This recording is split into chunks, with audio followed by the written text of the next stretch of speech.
It is a great honor and a privilege to introduce our hero, Sally Ganor, together with Rabbi Aubrey Hersh, who's come all the way from London. And we're here in Sally in your home. And it's always so good to see you, Sally. Thank you very much. Thank you. So, the Rabbi Aubrey Hersh read your book 10 years ago. So, Well, I'm honored. I take groups to Europe all the time, to Poland, to Lithuania, to the Ukraine. From where? Generally English groups. England. Yeah. So it could be students, it could be adults, and we are actually going to Lithuania in about 6 weeks' time. I see. And we're going to Kovno, of course. And when I realized through Les that you are up to giving interviews and that you speak about your book and your experiences, so I said I have to come and see you. And I'm here in Eretz Yisrael for a few days, and you are my priority. Thank you. To come and see you. I have a cousin in Vilnius. She's a professor, retired. She's well known. Her name is Irena Basaite. And there, because she can connect you to a lot of important people in government. She was always born. She was born and bred in Vilna. Yeah, in Kovno. In Kovno. But she lives in Vilna now. After the war, she went over to Vilna. She was saved by Lithuanians. And she under false papers. Yeah, no, she was hidden. They hid her. In their house. Yeah. And how come? What made the shidduch happen between her and They were friends of the parents. Right. Some Lithuanians were okay, not too many. Not too many. No, not too many. Have you been back? Yes, I was invited to lectures some years ago when the book came out. Right. And now I'm getting too old for travel. But you're 21. That's right. Do you still speak Lithuanian? One language I almost forgot. Right. I speak German and Russian and Yiddish, of course. And A richtige Litwische Yiddish? Litwische Yiddish, warte. In the Heim hat man geredet Yiddish? The Älteren? Alle Litwinen haben gehört Yiddish. Yeah. Everybody spoke Yiddish. Right. And then there was no the Jews in Lithuania didn't get acclimatized there. Right. Some reason. And where were your parents actually born? Well, my mother was born in Kovno. Right. My father was born in Minsk, I see. in Russia. Right. But he ran away from the revolution. He met my mother in Kovno. So they married her. He ran away because of the Reds and the Whites, or because of the army? Well, he was a Menshevik. I see. So he ran away from the Bolsheviks. Right. And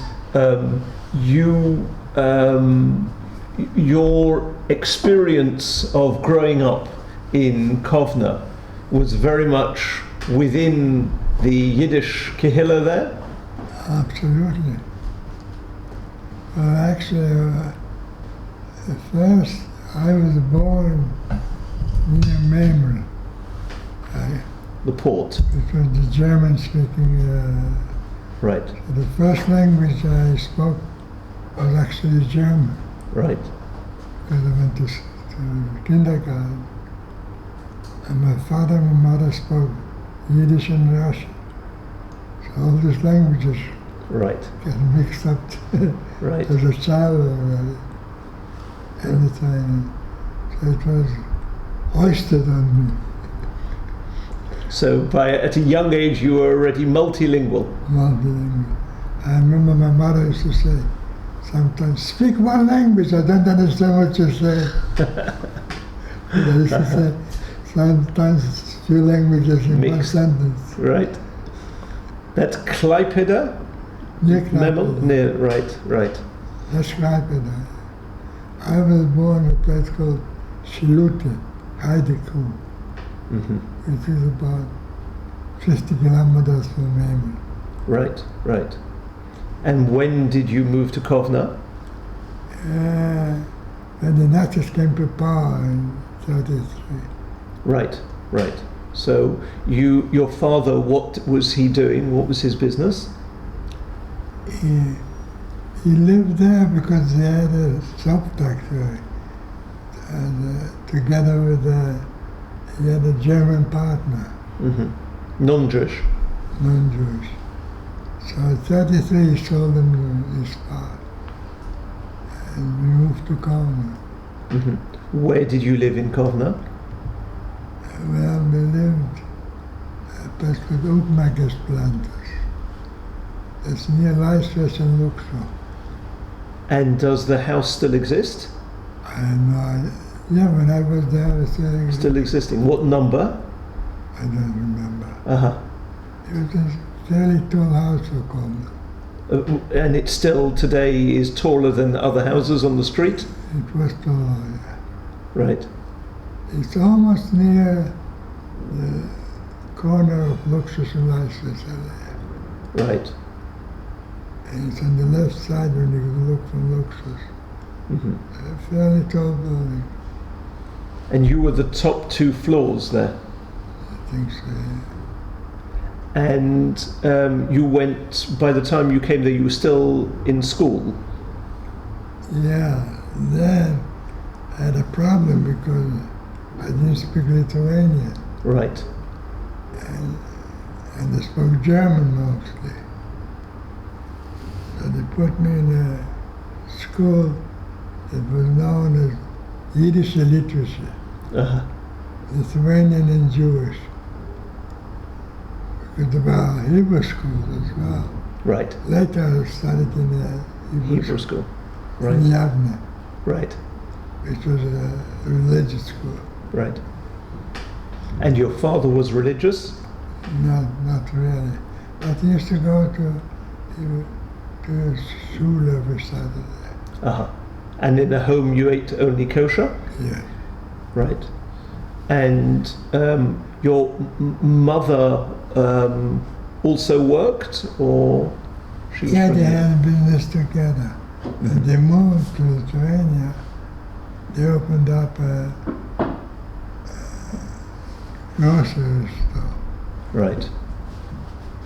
My In mother worked there as well. in Kovno itself, In Kovno. and that building still stands where the grocery store was. I think so, because it's in the main, it's in a Presidente Gateway, which is where the president is today. Uh huh.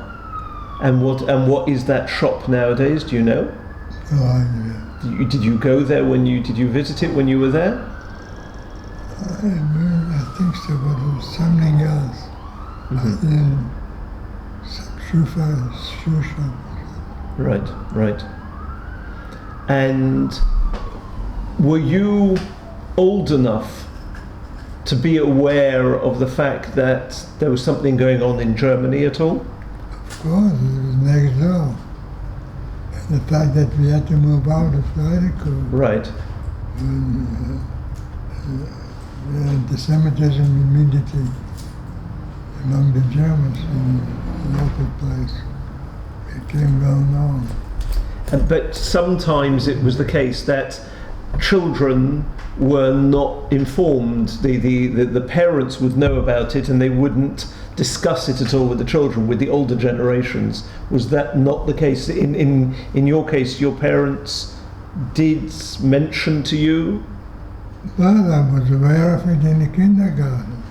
Right. In there were German kids who were anti-Semitic.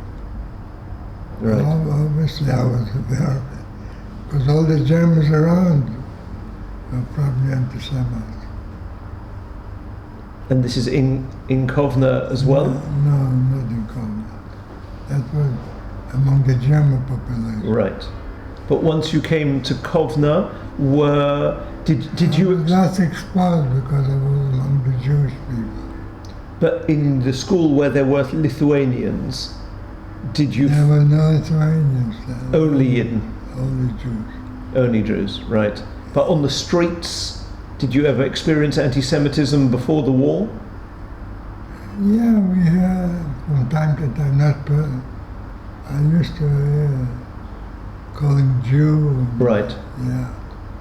And then when, in 1939, let's say, when the war broke out, Yeah. so were people worried what would happen in Lithuania, or did people feel that because there was Lithuania was independent, that it was a different story?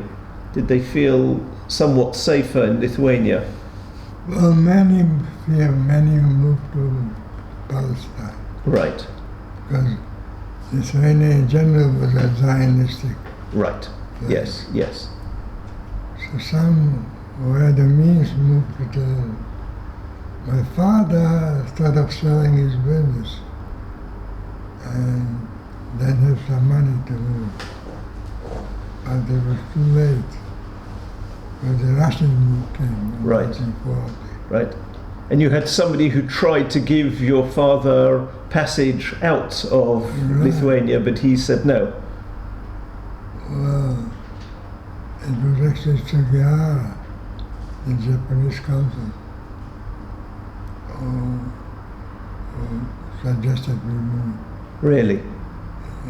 When he came round to your house. That's right.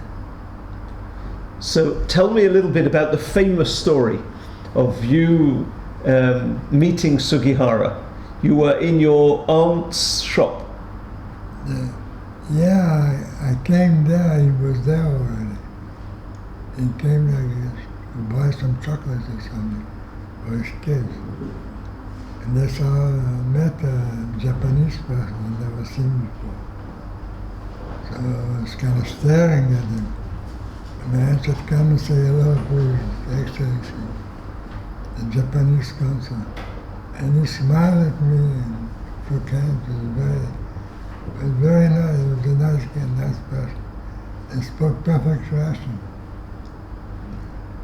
So that's how, so he said that he was giving me some money for Hanukkah. And that's how we started the whole thing. I said, well, do you know the family? He says, I'll be your Japanese uncle for Hanukkah. You mean because he wasn't family, so you weren't prepared to take any money from him? Yeah. So I said to him, why don't you come to our Hanukkah party on Saturday, be my uncle? That was a spontaneous saying, and that's how it started. The whole thing. And he came round. He came with his wife, sure. And what was the address of your aunt's shop? I think it was on Kestucho.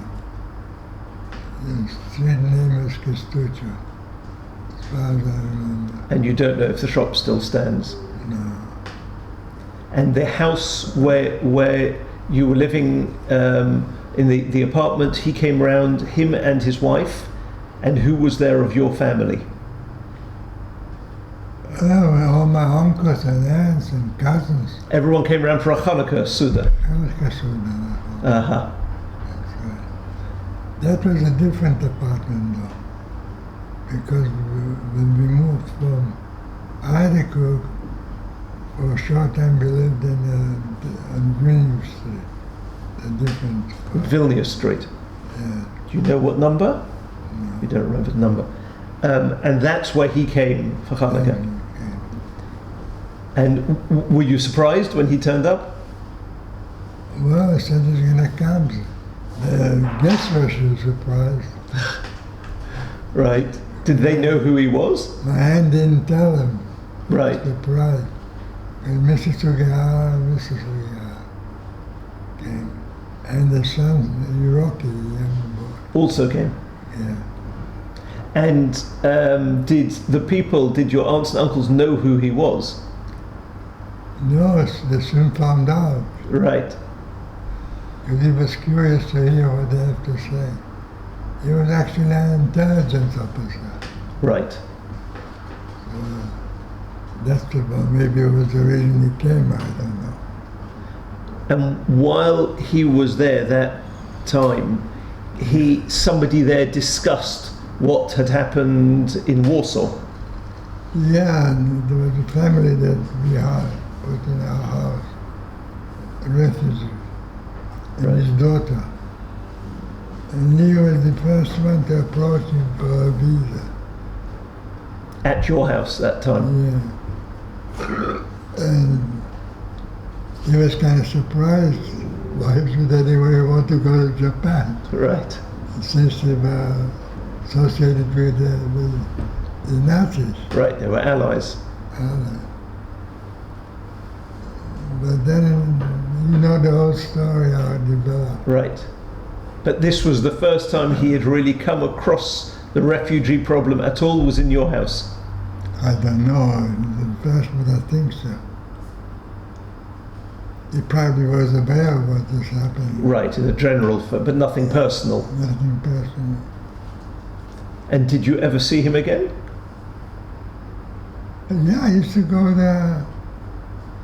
That was in 1939. Right, At the end, there was not in the war. right, And he found out that I'm collecting stamps.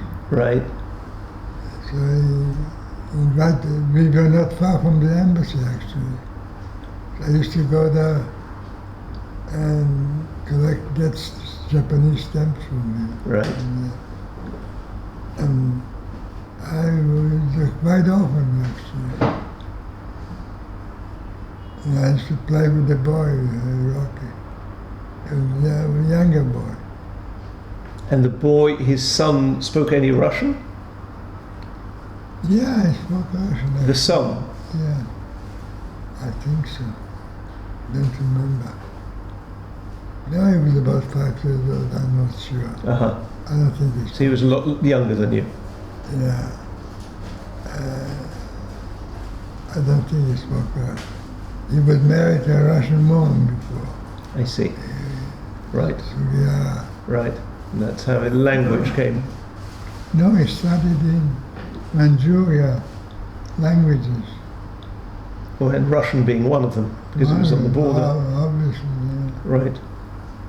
But he spoke without an accent. That's amazing. Wow. As far as I remember. And he was, by the time you had been visiting him in the embassy, he was already involved in granting visas, in stamping passports. Not in the beginning. In 1991. Only when what started the whole thing was that it started from a Dutch consul. Yes. Right. And he was, I think, an employee by Philips. Something like that. And he gave some visas to Dutch students of yeshiva. Right. But it was Suriname or one of these places. Yeah. And that's how, I don't know how they worked it out with Sugihara, but they needed a transit visa to Suriname. And Right. that could only go to Japan. That's how everything started. Do you remember before 1941 going at all ever to Slobodka? Yeah, sure. You remember the yeshiva there in Slobodka? Yeah, I remember the Shiva Slobodka because it was part of the ghetto later. Later, yes, right, right. Yeah, it used to be. And it was an empty house, nobody lived in there. Right. The Germans occupied it. But you remember it before the war when there were yeshiva bochum there? Yes, sure. And Now I remember the Tazer Yeshiva, and the Slobodka Yeshiva, and the one that Sugar saved, the one who's the Mir. The Mir. The Mir. Right. There's quite a few yeshivas in Lithuania. And did you ever meet the rabbi of the city, the Rov of the city? Shapiro? Yeah, Yeah, when he was in ghetto. in the ghetto. You remember him? Because what happened was that in October 41, the Germans wanted to make a separation Yes. to kill the young boys. Yeah. And people, the ones who were in charge of the Jewish council, Judenrat. went to Rabbi Shapiro he was sick already, Yes. and they wanted to hear his advice. That's what I remember my father telling me. Right. And that's what I remember about Rabbi Shapiro. And you ever met him during the ghetto time? I think so, yeah. Because he actually died in the ghetto, and yet they allowed him to be buried in the cemetery, in the Jewish cemetery, Yeah, in Lexot. yeah. So that was quite unusual. Unusual. And how soon after the invasion, the Nazi invasion of Russia, of the USSR, how soon after that did you start experiencing anti-Semitism from the Litvina, from the Lithuanians? Well, immediately. Immediately. They started, I have pictures when they killed my uncle on my own computer. Really? I can send it to you. This was in the garage. The garage. Your uncle was one of the victims there. There's a slaughter in the garage. I have the pictures of it. Mm-hmm. Somebody sent it to me. And did you know at the time what had happened to your uncle? Well, we heard immediately my cousin, Irena Vasaite, the one who lives now in Vilna. Vilna, yeah. He was her uncle, immediate uncle. And she found out immediately what happened to her. They killed quite a few Jews there, the Lithuanians. And the Germans were sitting around laughing. Right. And how did the family react to the fact that their own countrymen suddenly turned against them, not just turned against them, but so violently? What? Well, they were we knew they were anti-Semites, I didn't realize They were murderers, yeah. To that extent. Because most of the Jews in Lithuania were killed by Lithuanians. Yes. Yeah. I mean, 94% of the Jews were killed there. Yeah. Yeah. Because they were killed by their own neighbours. Neighbors. So how did you react within the family? The sense of fear must have been unbelievable, that your next door neighbours, when you walk out on the street. In the beginning we tried to run away to Russia. Right. And then you came back. And they came back. Yeah, we couldn't make it. And you saw the 7th fort when you came back. They tried. That's when my brother got killed.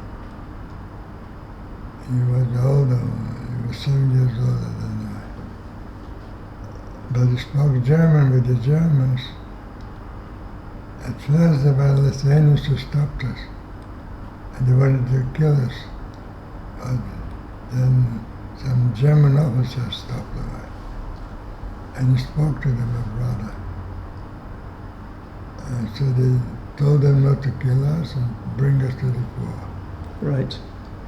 And we were in the Lithuanian was taking us in his wagon with the horse. Right. And I'm not sure what my brother, how he managed it.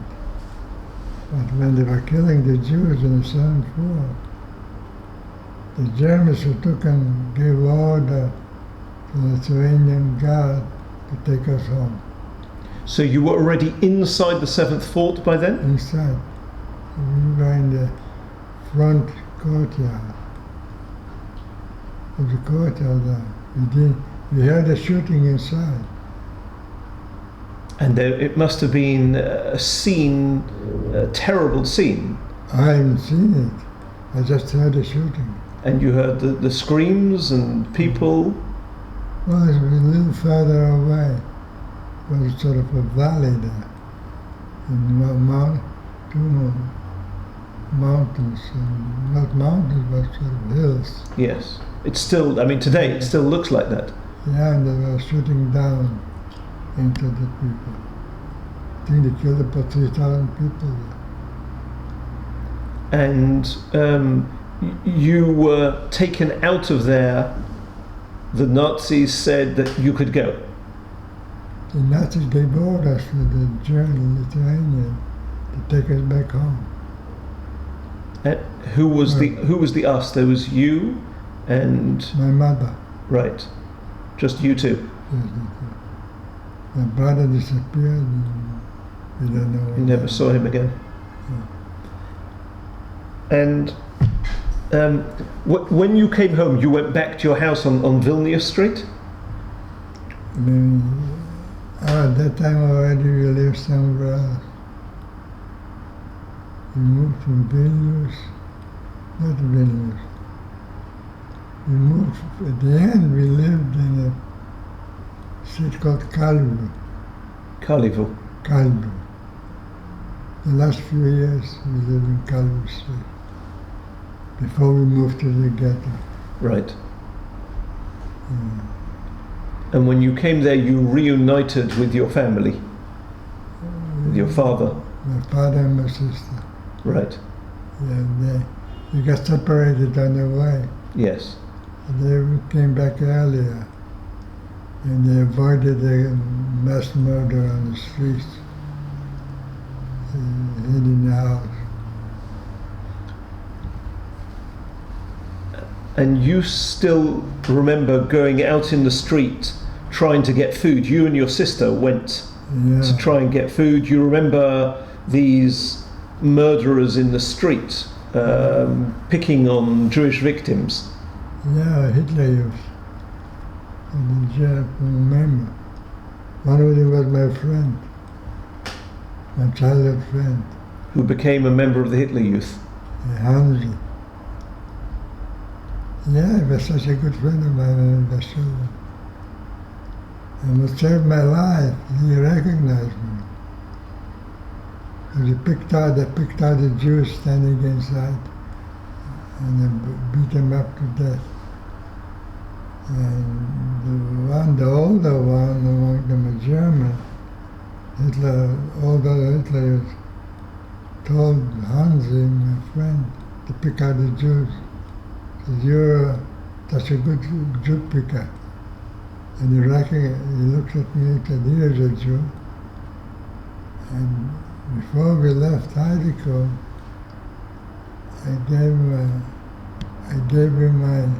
I had a wooden horse that my father gave me for birthday.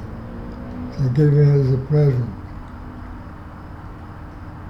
And I said to him, "Hansi, how's my horse doing?"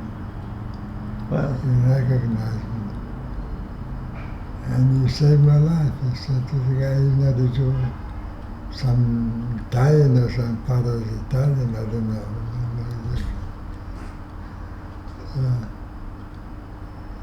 Disrespect. At the end, I had some sources from Heideko that he got killed in defending the bunker of Hitler In Berlin. in Berlin. Wow. So he was a German rather than a Lithuanian. He was a German. He was a German. And you saw Jews being pulled out of the line near this bakery and being beaten to death.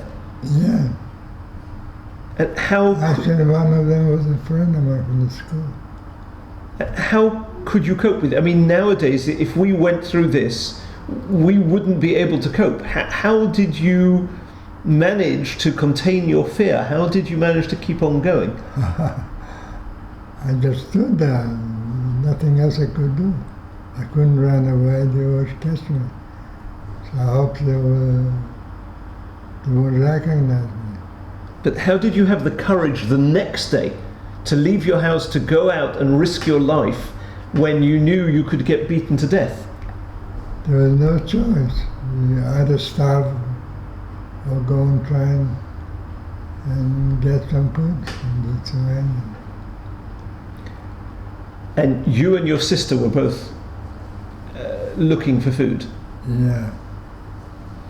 And you write in your book that one day you saw that your sister had sort of been captured by 3 Lithuanians and you freed her. Yeah, could be. Yeah, that's right. You were meant to meet in the market square. Yeah.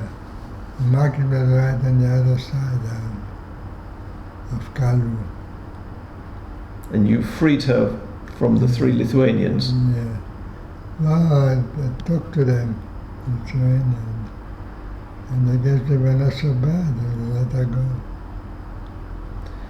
Before the war, were you somebody who was a fighter? You stood up, you were the one, if there was trouble, you would stand up? Or did this happen during the war? This happened during the war. I didn't have to do it when I was before the war. But were you the type of person who, if somebody started a fight, you would naturally respond? Or did this type of personality within you come out when No, I would respond. you would have responded before the war? Yeah, in this respect I was more daring. And when you moved into the ghetto, so you had a Lithuanian who came and picked you up and took you into the ghetto, somebody that you actually knew. Yeah, he was my friend. How did you become friends? Well, we used to go to a summer place called Kalaltuvas.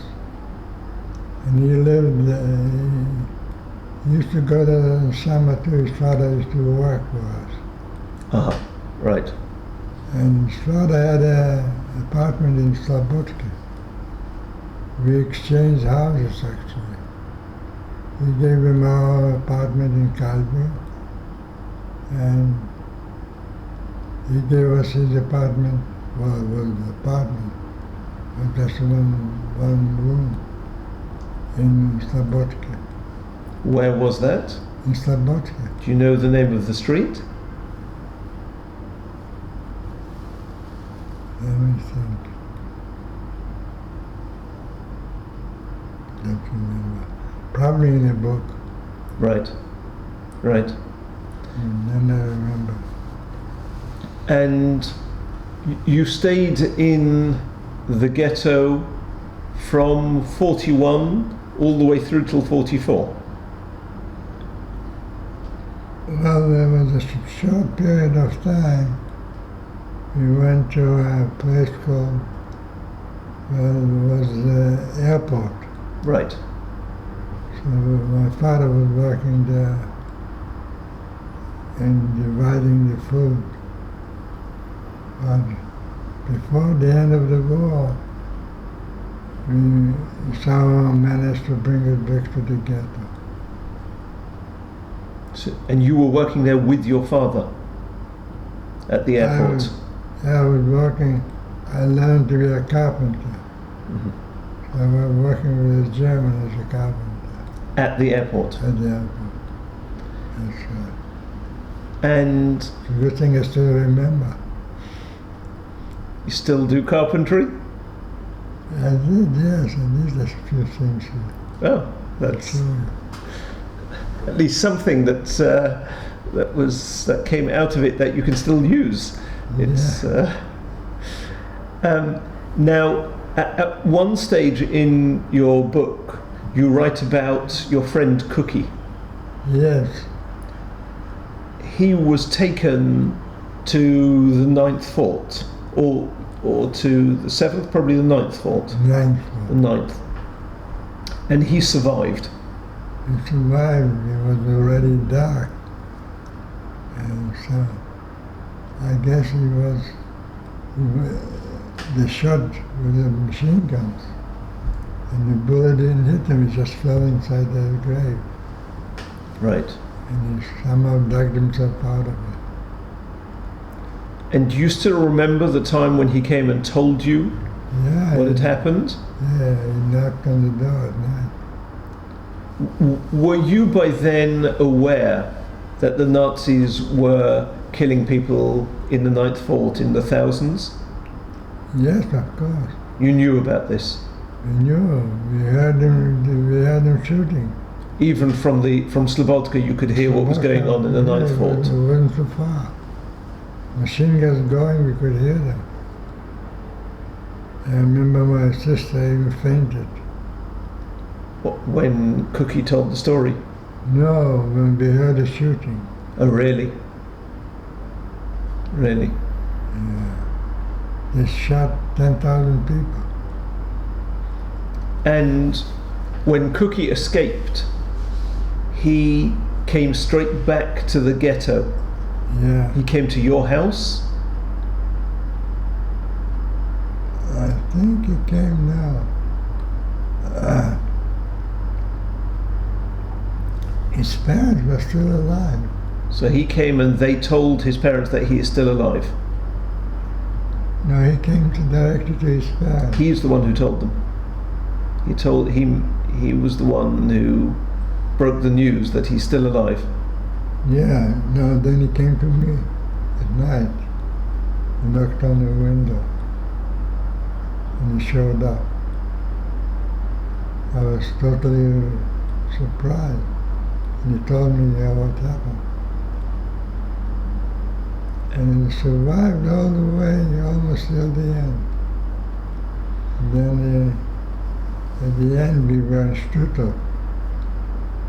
The Germans took us to a concentration camp. And there they divided those who could work and those who can't. And I was in a good shape. They sent me to Dachau. And he was sent to Auschwitz, where I was gassed. And do you still remember hearing from him that description of the mass grave and escaping from the mass grave? Yeah. Yeah, I can't forget it. And how did you react? Well, I wasn't surprised what was going on. All these years they were shooting and killing people in the streets. I wasn't very surprised at what he was telling me. And how was he when he was telling this story? He said that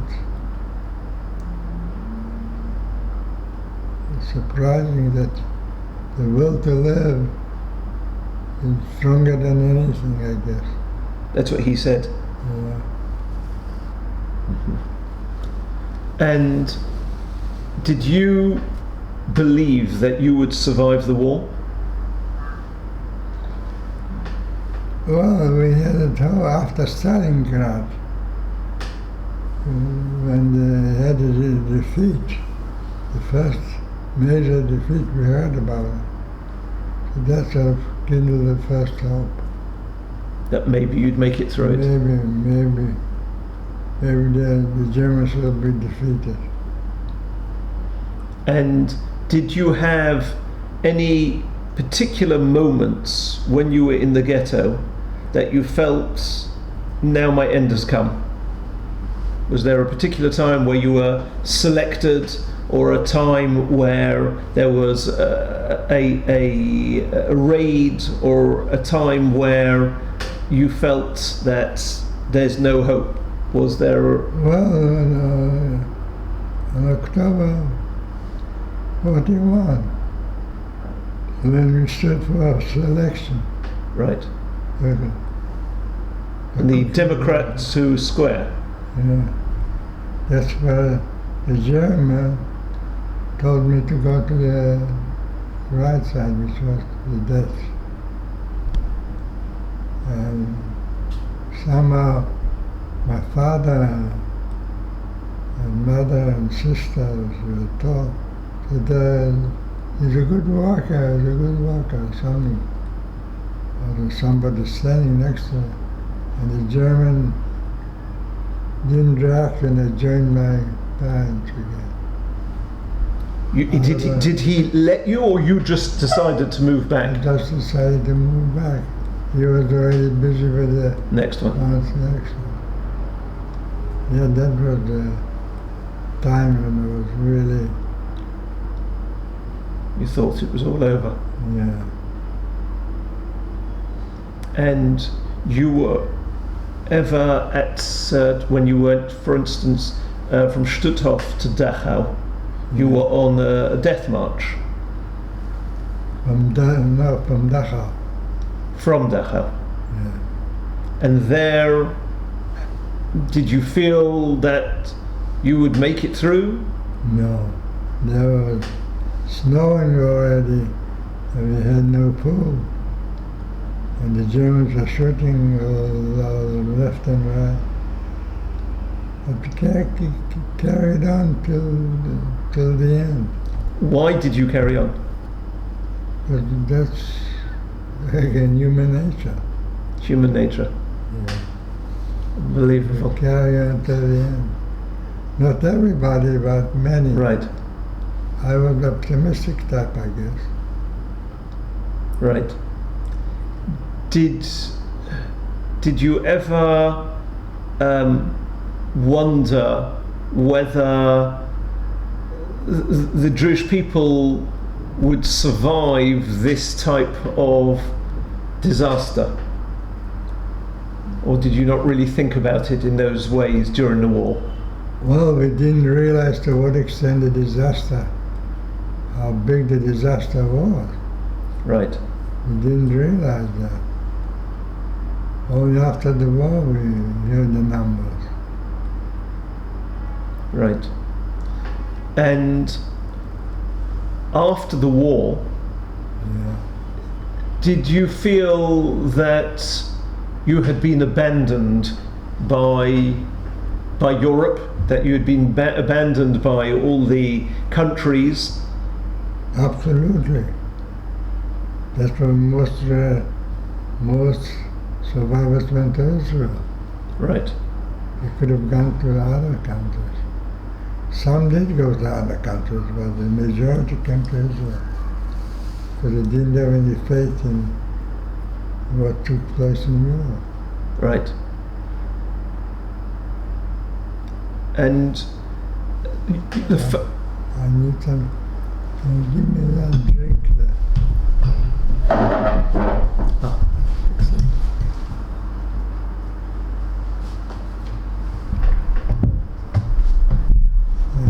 Thank you. Thank you. I'll take a little bit of water if you've got any.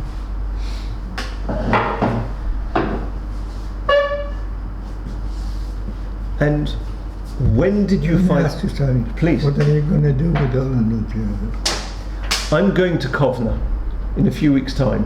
Uh-huh. So I want to talk to people I see. from the perspective of having spoken to an eyewitness, to a person who survived, who is still around to tell the story. In fact, I wanted to ask you, I'm taking this group. This is a group who live in London, they are adults, and they've lived a very, very different life to yours. What message would you have for them? And the Jewish people? All of them, yes. What message I would say? Well, just yesterday I received an article which stated the end of Europe as we knew it. That looks like it's happening. The article from Post. Jerusalem Post? Actually from the States, from American. So what would you say to these people? What message would you put over to them? What would you think is important for them to hear from you, to understand from somebody who's been through what you have? Well, the problem is now they are facing double exposure. You have the rise of the right, of the Nazis, and you have the left. And this left is the third party, but you have the Islam. I see. They are more dangerous than anybody else. Because people say, the vast majority of Islam are peaceful. So that's possible. But it didn't take to kill 3,000 Americans, the vast majority. Over 18 people killed more Americans than the Japanese whole fleet. So different circumstances now. Right. That's what I would tell you. The context look back and see that it happened what happened in the back. And I always give this a comparison. Few people can kill more people now than in the past. So what would you advise people to do? Well, I would tell them, listen, in Israel we seem to be pretty protected. In Israel? That's right. We are building ourselves new ways of defending ourselves. I personally would go to Israel. So your advice to them would be that they should look at Israel as their home? It'll be that way anyway. The way things are working out now, you have the extreme left, the extreme right, and Islam against the Jews. What do you think is going to happen in the future? Right. It looks like it's a bad case. And now that Merkel allowed them to come, 1 million came to Germany, and they're never going to acclimatize. They're never going to become German. So you think it's time for European Jews to come to Eretz Israel? I think so. If they want to, in the long run, I don't know. Look, with the Islamic people, to them the time concept is a different idea. Right. I spoke to some Palestinians. We know that our lives is a short corridor, and then we get into the paradise. And the time is different what you think. He says, why do you think there was one of them asked me, why do you think they picked the date 9/11 to attack America? I said, I don't know. I said, I'll tell you what, look into Wikipedia. On 9/11 in 1669, the Islamic army was standing before Vienna. Siege of Vienna. Siege of Vienna. And they were defeated. Yes. So they picked their date 200 years or 300 years later. So their concept of time is very different. Wow. Yes. You see, that we don't think that way, but that's what's happening, it looks like. And how important would you say Jewish education is in today's generation for Jews?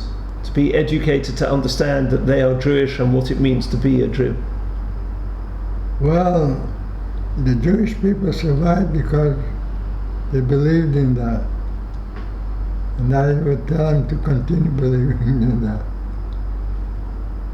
I'm not religious, but It's a fact that we are only here because we believed in the Torah all these 2,000 years. In other words, what has kept us going is belief in the Torah. I think so. That's good. And so you think that that is something which people need to be aware of, they need to think about? Well, they have to think about it, sure. Right, right.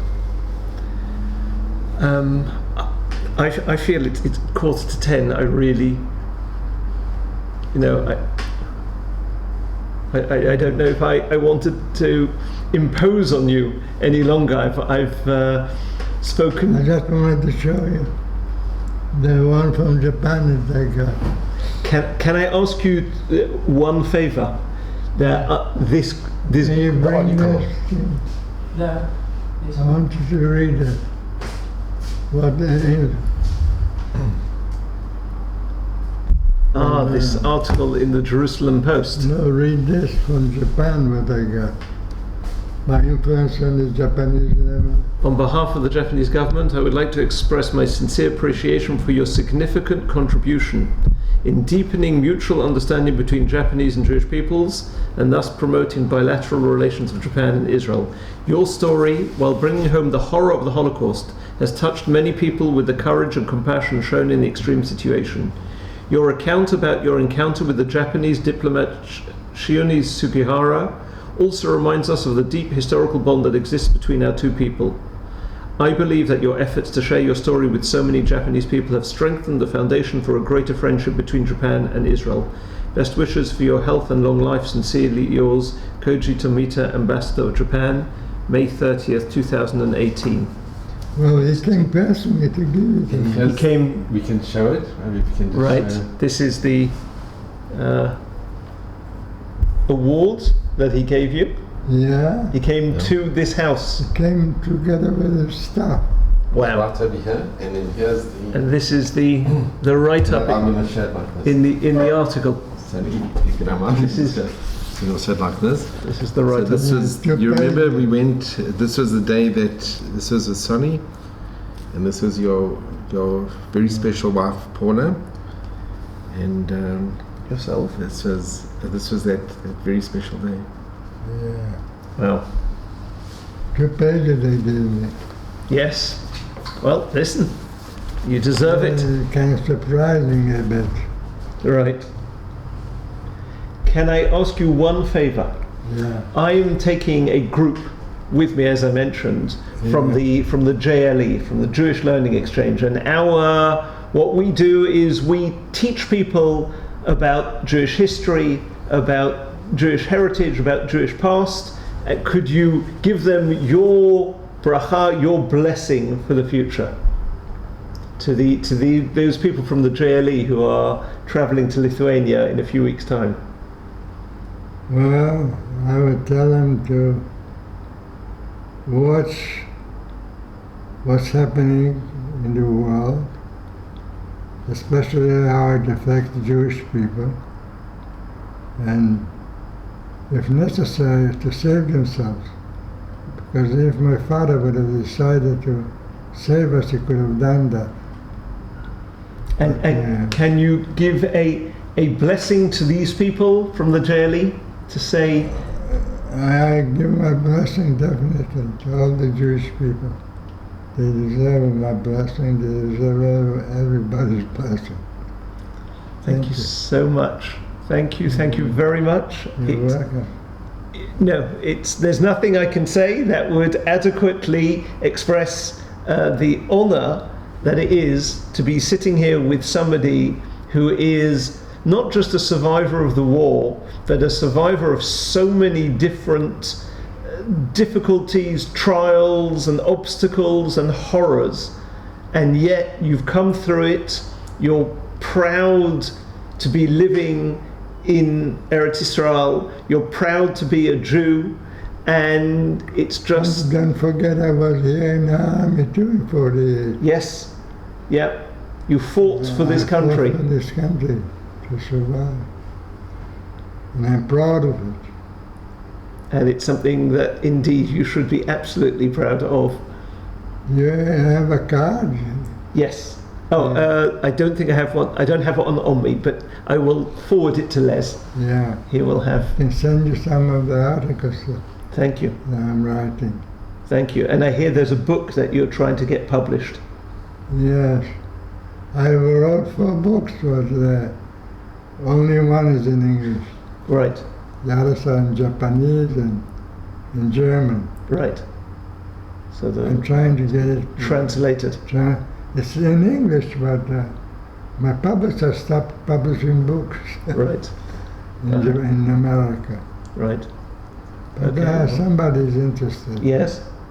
Baruch Hashem.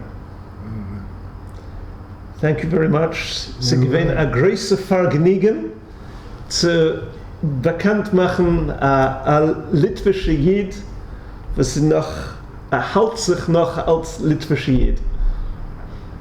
The rest are schön in Yiddish. A großen Dank. A großen Dank. Shkoyach. Thank you so much. Thank you, and you should be blessed. You should have lots of good health and many, many further years. Thank you so much. Thank you. Thank you. Thank you for bringing you. And I just want to thank you both, Rabbi and Sadi. You both are so inspirational, and you both are just people we strive to emulate. And thank you so much for hearing your story and for being such an amazing. Les is instrumental in all this thing. He is. He is. He is. So much is. Yeah. We love you, Sadi. We all love you.